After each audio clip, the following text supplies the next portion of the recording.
In today's episode of the Rebuild Timeline series, we'll be going over the lore of Majora's Mask. This game is notorious for being one of the darkest installments in the series, and full of several symbolic themes that we'll discuss within the video. And like with Ocarina of Time, there are two versions of the game as well, those being the original Nintendo 64 and 3DS remastered version. But besides a couple of added features or changed placements of items, the games aren't too different from each other in terms of lore, so we won't need to compare or contrast the two. So let's not waste any more time and dive right into today's episode.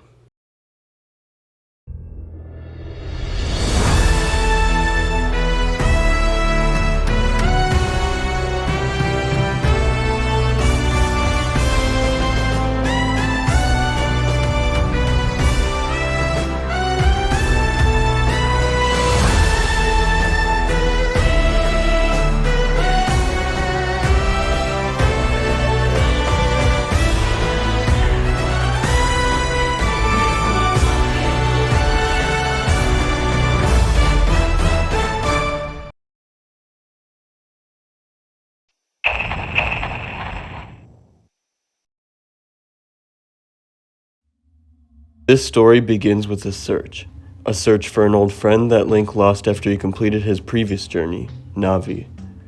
After spending so much time together saving Hyrule from Ganondorf's evil reign, Link's fairy companion left him without saying goodbye. But Link wasn't ready to part ways with Navi, so he packed his belongings and began the long search for his friend. However, this quest would soon be interrupted. As Link was making his way through the Lost Woods, Skull Kid and his two fairy companions Tattle and Till stole the Ocarina of Time and Link's horse Epona. Our hero chased Skull Kid through the woods, but after falling through a dark pit, the thief used the powers of his mysterious mask to turn Link into a Deku Scrub. After Skull Kid left the cave system, leaving Tattle behind, Link and his new fairy companion attempted to follow Skull Kid until they reached the base of the clock tower. In this room is where Link is encountered by a familiar face. "You've met with a terrible fate, haven't you?" The Happy Mask salesman suddenly appeared behind Link, admitting that he has been following our hero for some time. He explains that he travels around the world in search of masks, which is evident by the plethora of them attached to his backpack. At one point during his travels, Skull Kid stole a very important mask to him, which was the very same one that we see the imp wearing when he ambushed Link. The Happy Mask salesman then explains that he is going to be leaving this place in 3 days, and that he needs his mask back before then. He asks Link if he could get it back from the imp, and our hero agrees to the task given. And this is when the next adventure begins. Once Link leaves the clock tower, he finds himself in a very busy town surrounded by a large wall. This is Clock Town, which is located in the center of Termina, the new world that Link finds himself in. We'll talk more about Termina in the geography section of the video, but for now I just want to focus on the story of the game, and the quest that Link embarks on. Anyway, as a Deku Scrub, Link explores this new town full of many familiar characters he met in his own kingdom. All of these characters are getting ready for the annual carnival that takes place within Clock Town. Later in the game, when you acquire the All-Night Mask, you can listen to Granny's story about the carnival. Each year, the season of harmony begins when the sun and moon are in alignment, paying homage to the way that both nature and time are tirelessly in the process of progressing.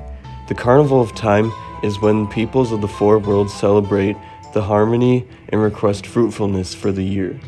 For ages, people have worn masks resembling the giants who are the gods of the four worlds. Now, it has become a custom for each person to bring a handmade mask to the Carnival of Time. It is said that if a couple united on the day of the festival and dedicated a mask as a sign of their union, it would bring good luck. The centerpiece of the carnival is the clock tower, and on the eve of all festivities, the doors to its roof are opened. From atop the clock tower roof, a ceremony to call the gods is held, and an ancient song is sung. All these festivities for the Carnival of Time are held so that we may ask the gods for a rich harvest in the years to come. As excited as the people were for this carnival, there is also a lot of fear going around as of late. High above the town was the moon, staring down with a haunting face, and as time passed, it appeared closer and closer to the town. If Link eavesdrops on the argument in the mayor's office, he learns that most of the townsfolk have already left in fear of the moon crashing into the town. By the night of the third day, when the doors to the clock tower are open, the moon is just moments away from crashing into the town and destroying the world. Fortunately, before that happens, Link makes his way to the top of the tower to face Skull Kid, who is floating high above holding the Ocarina of Time. Using his new power he acquired after helping the Great Fairy in town, Link shot a bubble at Skull Kid, knocking the Ocarina out of his hands. When Link gets his instrument back, he remembers Princess Zelda teaching him the Song of Time before he left Hyrule, and after playing the song, Link was sent back in time to the morning of the first day, right after speaking with the Happy Mask salesman. Now that Link got his Ocarina back from Skull Kid, he went inside the clock tower to speak with the salesman, who taught our hero how to play the Song of Healing. This song heals evil magic and troubled spirits, and turns them into masks. So once Link played the song, he was back to his Hylian form, and the evil magic that was cast upon him was turned into the Deku mask. When Link decides to put on the mask at any point, he will be turned back into a Deku scrub and stay in that form until he takes the mask off. Moving on with the story, the Happy Mask salesman asks for his stolen mask back, but after finding out that Link wasn't able to get it back, he gets really worried and angry, explaining the origin of the mask and the dangerous power it possesses. It is called Majora's Mask. It is an accursed item from legend that is said to have been used by an ancient tribe in its hexing rituals. It is said that an evil and wicked power is bestowed upon the one who wears that mask. According to legend, the troubles caused by the mask were so great, the ancient ones, fearing such a catastrophe, sealed the mask in shadow forever, preventing its misuse. But now, that tribe from legend has vanished, so no one really knows the true nature of the mask's power. The Happy Mask salesman then goes on to explain that he went through quote-unquote great lengths to get the legendary mask, and when he finally found it, he sensed the dark powers within it, giving off a sort of unwelcome feeling. And then the mask was stolen from him by Skull Kid, who is using the mask's power now to cause chaos all over Termina. There are several things that Skull Kid did, but most importantly, he trapped the 4 giants in each of the dungeons located in their respective regions, which caused each of those regions to become cursed or damaged in some way. The swamps of Woodfall were poisoned, a harsh winter caused the Gorons of Snowhead to begin freezing, the temperatures of Great Bay's waters were rising, killing off much of its sea life, and lastly, Akana Valley became cursed, a haven where the dead spirits were trapped to roam the region. For the rest of the game, Link would need to travel to each one of these regions and free the giants trapped in the dungeons. Multiple times during the quest, Link would need to travel back in time and reset the 3-day cycle over and over until all of the giants were free. And once all the giants were free, Link would be ready to call them atop the clock tower in order to stop the moon. Before we talk about the final part of the game, however, there are a few more things lore-wise that I want to discuss. We need to talk about why Skull Kid trapped the giants in the first place. Because there's a much deeper reason for his actions than just being evil or possessed by the mask. If you listen to Granny's other story, The 4 Giants, you can learn about the backstory of how Termina came to be. This tale is from long ago, when all the people weren't separated into the 4 worlds like they are now. In those times, all of the people lived together, and the 4 giants lived among them. On the day of the festival that celebrates the harvest, the giants spoke to the people. We have chosen to guard the people while we sleep. 100 steps north, 100 steps south, 100 steps east, 100 steps west. If you have need, call us in a loud voice by declaring something such as, "The mountain blizzard has trapped us," or "The ocean is about to swallow us. Your cry shall carry to us." Now then, there is one who is shocked and saddened by all of this, a little imp. The imp was a friend of the giants since before they had created the 4 worlds. Why must you leave? Why do you not stay? The childhood friend felt neglected, so he spread his anger across the 4 worlds. Repeatedly, he wronged all the people. Overwhelmed with misfortune, the people sang the song of prayer to the giants who lived in each of the 4 compass directions. The giants heard their cry and responded with a roar. O imp, we are the protectors of the people. You have caused the people pain. O imp, leave these 4 worlds. Otherwise, we shall tear you apart." The imp was frightened and saddened. He had lost his old friends. The imp returned to the heavens, and harmony was restored to the four worlds. And the people rejoiced as they worshipped the giants of the four worlds like gods, and they lived happily ever after. There was a ton of lore in that story, and a few bits of dialogue that really intrigued me, but I believe it would be best if we save that discussion for the timeline section of the video, just so we can cover the rest of the main story lore we need to, and then put it all together in the end. The other thing I wanted to talk about was Akana Valley, and the huge history that surrounds the area. You see, while exploring that area to free the last giant, Link is told by many characters about the royal family, and how they were involved in a bloody war. While we don't get major details pertaining to this war, there are a few things that we could take note of. Akana Valley was once home of a prosperous kingdom led by a ghost Akana. This kingdom had an entire dancing troupe, a huge army, and the musicians Flat and Sharp, who composed music for the royal family. However, they weren't always at peace. A group of ninjas known as the Garros often spied on the kingdom to get information, and at some point conflict broke out and a bloody war began. We don't know everything that happened in this war, but when Link talks to Skull Kida in the present day, he says the following: "I commanded the Akana army of Akana Kingdom atop the hill. Since being shamed by loss in a battle within my kingdom, I have waited here for one to come and awaken my soul." So as you just heard, the Garros won the war against the Akana Kingdom, and the commander of the army felt shamed by the loss his people suffered. From then on, the kingdom began to decay and fall into ruins. But much farther in the future, the dead are disrupted from their rest. When Skull Kid was running around causing chaos with the power of Majora's Mask, a curse was placed upon Akana Valley, and the dead were forced to linger in the world of the living. The Stalfos, who were once part of the Akana army, were still carrying out their duties, the Garro were still spying on the kingdom, and the dancing troupe, now in the form of Gibdos, were still dancing around the castle. A ghost Akana, now revived, has sat on his throne, waiting for the one who would break the curse. That one he is waiting for would be Link. Now that we have gone over some of the extra lore within Termina, we can now go over the final part of the game.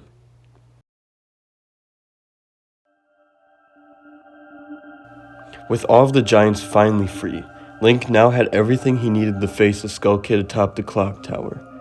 On the final night, when the doors to the clock tower opened, Link went to the top and played the oath to order to call the four giants. They all met around Clock Town and held the moon in place, stopping it from crashing into the town and destroying the world. But the danger hasn't stopped just yet. Majora, who used Skull Kid as a puppet, finally revealed itself and flew up into the moon, giving it more power to continue falling towards the town. Before the moon crashed into the world though, Link followed Majora up to the moon. Now, this is where the game gets really weird. Inside the moon sits one single tree in a peaceful, grassy field. Butterflies fly around, and small children are at play. There are a total of 5 kids in the area. 4 of them are each wearing one of the boss's remains as a mask, and the other is sitting by a tree wearing Majora's Mask. What's very interesting though is that all of the kids take the form of the Happy Mask salesman. Before speaking with the kid wearing Majora's Mask, you can speak to the other kids running around and give them your masks, allowing access to a mini dungeon. At the end of each of these dungeons, when you find the kids you traded masks with, they are in a childlike room with play blocks laying around and colorful decorated walls. If you trade more masks with each kid, they will each ask Link a very unsettling question. Your true face. What kind of face is it? I wonder. The face under the mask. Is that your true face? The right thing. What is it? I wonder. If you do the right thing, does it really make everybody happy? You. What makes you happy? I wonder. What makes you happy? Does it make others happy too? Your friends, what kind of people are they? I wonder, do these people think of you as a friend? As you can see, despite being told in an unsettling way, these questions are actually very thought-provoking, reflecting on different themes of life. The first question reflects on the theme of identity, making Link consider the difference between his perceived versus true self. The second question reflects on the theme of morality, making Link wonder if his actions are right or wrong, and if those actions make everyone happy or not. The third question reflects on the theme of happiness, making Link question what his source of happiness really is. And the last question reflects on the theme of friendship, making Link wonder about the motivation of his relationships. I believe these questions are a way for Majora to find Link's weaknesses, making the hero weak so that by the time they face one another, Link will have lost confidence in his actions and motivations. After trading in all of his masks, Link can speak to the child wearing Majora's mask. The kid will then give Link the Fierce Deity's mask. The prompt that appears when getting the mask asks if the mask's dark powers are as bad as Majora, which becomes super interesting the more you look into it. During the final battle against Majora, Link can either decide to battle in his regular form, or he can put on the Fierce Deity's mask. Just like the other transformation masks, this one changes Link's appearance to match whatever spirit was inside the mask. Link takes the form of something very similar to his adult form in Ocarina of Time, except with a gray-colored tunic, white hair, eyes with no pupils, and face paintings all over. Link in this form also wields a very interesting blade, which seems to be formed by twisting two pieces of metal into this shape. In this form, Link can shoot sword beams at Majora to instantly knock it to the ground and defeat it very quickly, which adds on to the question of if the powers of the Fierce Deity are even more evil than Majora itself. I don't want to turn this video into a theory video about the Fierce Deity, but one thing I want to add before moving on is something AJ Aonuma said about the Fierce Deity in an interview years ago. In an interview with the Game Informer back in 2015, Game Informer asked whose soul was inside the Fierce Deity's mask, and Aonuma answered the question with the following.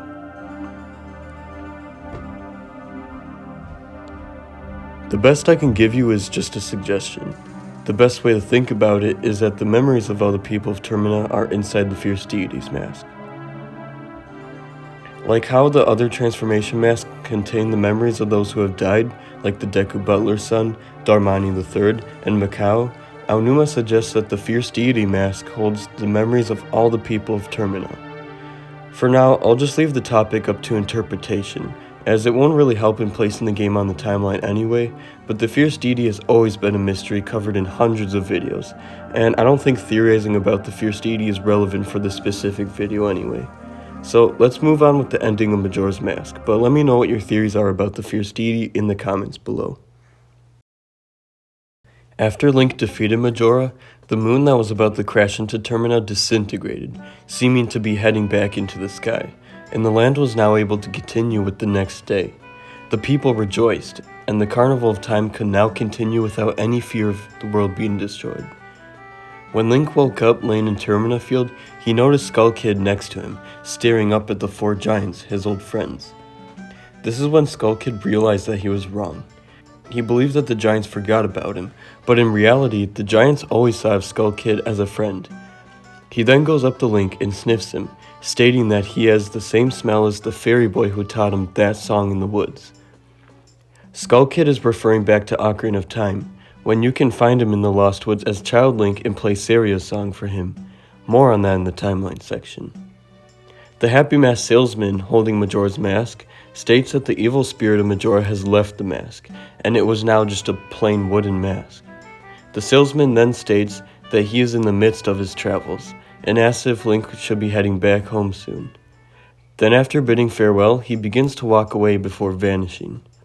When I first played this game, I always believed that this was just the game deloading him out of the cutscene, but after a few playthroughs and digging into the lore, I definitely think that the Happy Mask salesman has the power to teleport, as even when he talks to Link, he teleports around and changes his poses in a split second. But anyway, it was time for Link to get going and continue his quest to search for Navi. But as the end credits of the game play out, we get to see what the Carnival of Time is like.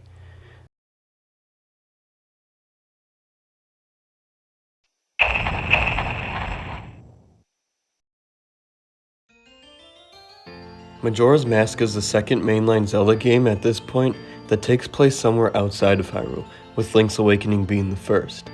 This game takes place in the land of Termina, which is very similar to Hyrule.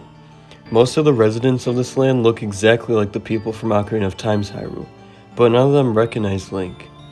In-game, it's not explicitly stated why, but if you look at page 6 of the game's manual, the player will be welcomed to Termina with the following sentence.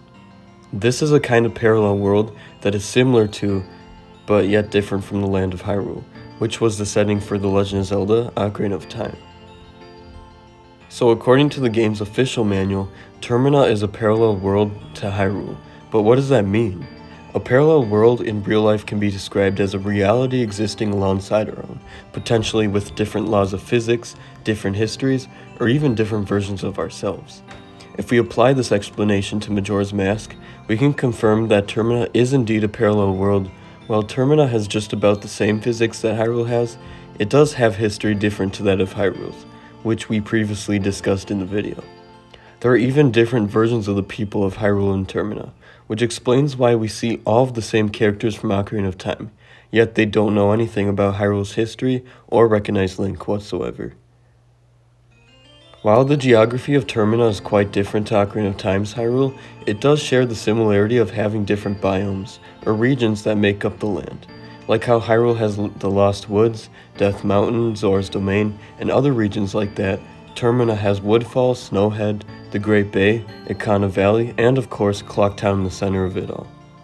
So while the regions don't match up nicely to one another, you can tell that there is at least some sort of parallel structure between Hyrule and Termina. To conclude the geography section of this video, I want to show off an addition to the realms chart I made for a previous video. As you can see, we have Hyrule, and above it is the Sacred Realm.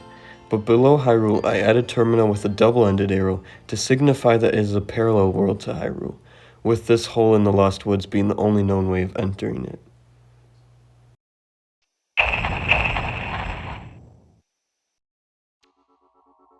Besides the Arrow of Wild games, Majora's Mask has the largest number of characters throughout the entire series, so we'll have a lot to go over. First up, we have the Hylians, which include Link, the Happy Mask Salesman, Tingle, and just about every resident within Clocktown. We also have Skull Kid, who belongs to his own race named just that. One thing I do want to point out is that Link, the Happy Mask Salesman, and Skull Kid are the only characters in the game who are originally from Hyrule, whereas every other character represents a parallel counterpart to their Hyrulean selves. But moving on from that, we have the Deku Sprouts, who take refuge within Woodfall, the Gorons who take refuge in Snowfall, and the Zora who take refuge in the Great Bay. The Gerudo also take refuge in Great Bay, but instead of being desert thieves like their Hyrule counterparts, these Gerudo are pirates. There are also a few types of fairies within Termina, which include the fairy sprites, the stray fairies, and the great fairies. A bunch of talking animals are featured in the game as well. This includes Kapora Gabora, the Beaver Brothers, the monkeys, and more. While the Owl Guardian's name is Kapora Gabora, this is not the same being that guided Link in Ocarina of Time, as Termina's version doesn't recognize our hero at all. Just figured I'd point that out real quick. Moving on, we have a bunch of deities featured in the game as well, including the 4 giants, possibly the fierce deity, and the briefly mentioned goddess of time. I bring her up because we never see this goddess in the game, or in any other game for that matter. The only goddesses we know of are Din, the goddess of power, Nehru, the goddess of wisdom, and Farore, the goddess of courage. So who is this goddess of time? While we'll most likely never get a clear answer, a theory I've heard questions if the goddess of time is actually Nehru, since she created the physics of the world. An idea I thought about is that the golden goddesses created all of the world, Termina included, right? But as we discussed before, Termina has history separate from Hyrule's. So what if the people of this parallel world believe in the goddess of time instead of the goddess of wisdom? Or something along the lines like that. That's just my theory, but who do you think the goddess of time is? Before moving on from the biography section of this video, there are 2 specific characters in the game that I want to go over. First, we have the creepy hand in the toilet, who asks for paper. If Link gives him paper, the hand will trade it in for a piece of heart, but we don't actually know who or what this hand is. Its name is only represented by question marks in-game as well as in the Zelda encyclopedia. Is this some sort of ghost or dead spirit? Well, I did a little research on this, and it turns out that the hand in the toilet might have been inspired by Hanako-san, a Japanese yokai. Yokai is basically a broad term for a supernatural being, or something like that. But there is a very chilling story to this yokai. Hanako-san is a ghost of a young girl who haunts school toilets. She is often depicted with a bobbed hairstyle and a red skirt, and appears when someone knocks on the third stall of the girl's bathroom and calls out her name. The origin of Hanako-san isn't clear, as there are many varying versions. Some say that she was a student killed during an air raid during World War II. Others state she was a victim of bullying or perhaps murdered by her parents. Whatever the case may be, this is a very chilling urban legend, and I can see how this inspired Nintendo to create the hand in the toilet. I know we haven't gotten to this game yet, but Skyward Sword also features a hand in the toilet, who actually has a name, Fini. Fee states that this hand belongs to a little girl, which lines up even more with the legend of Hanako-san. Just something cool I thought to bring up. The other character I want to go over is Gabora. He is the towering, bulky figure that lives in Snowhead along with Zabora. The reason I bring him up specifically is because I'm not sure if he is a Hylian or not. We can obviously tell that his partner, Zabora, is a Hylian, but I'm not exactly sure what Gabora is supposed to be. Is he just a huge built Hylian? Or is he some sort of other race that we don't know about? Well, like with the hand in the toilet, I did a little more research, and funny enough, Gabora could be based on another yokai from Japanese folklore. Meet Ipin Datara, a one-eyed, one-legged blacksmith. Like with most folklore, the origins of a character are different depending on who tells it, but the most common backstory for Ipin Datara is that he was once a master blacksmith who lost an eye due to the glare of the forge, and his leg due to consistently pumping the bellows of the forge. While he doesn't look a lot like Gabora, I could see where the comparisons are coming from, but I don't think this answers what Gabora is supposed to be. Hopefully what I shared gives you all some thoughts of what Gabora might be, but I'll definitely be digging into this more in the future. For now though, I believe I explained the different races of Termina well enough that we can finally move on to the final section of this video.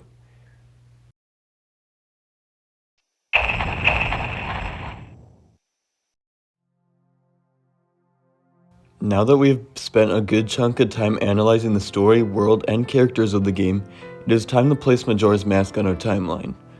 While there are tons of mainline story lore, we can easily tell from the get-go that this game takes place after Ocarina of Time in the Child timeline. At the end of that game, we know that Princess Zelda caused a timeline split by sending adult Link back in time 7 years. While the original timeline continues on, with Ganondorf being sealed in the Sacred Realm, Link, now in his child form, was sent back to a time before he met Princess Zelda, but this time, he had the knowledge to warn her about Ganondorf's true intentions, and by revealing so, how his history was altered in the separate timeline. So how do we know that Majora's Mask takes place in the split timeline? Well, the prologue of the game actually explains it all for us. In the land of Hyrule, there echoes a legend held dearly by the royal family that tells of a boy who, after battling evil and saved Hyrule, crept away from the land that made him a legend.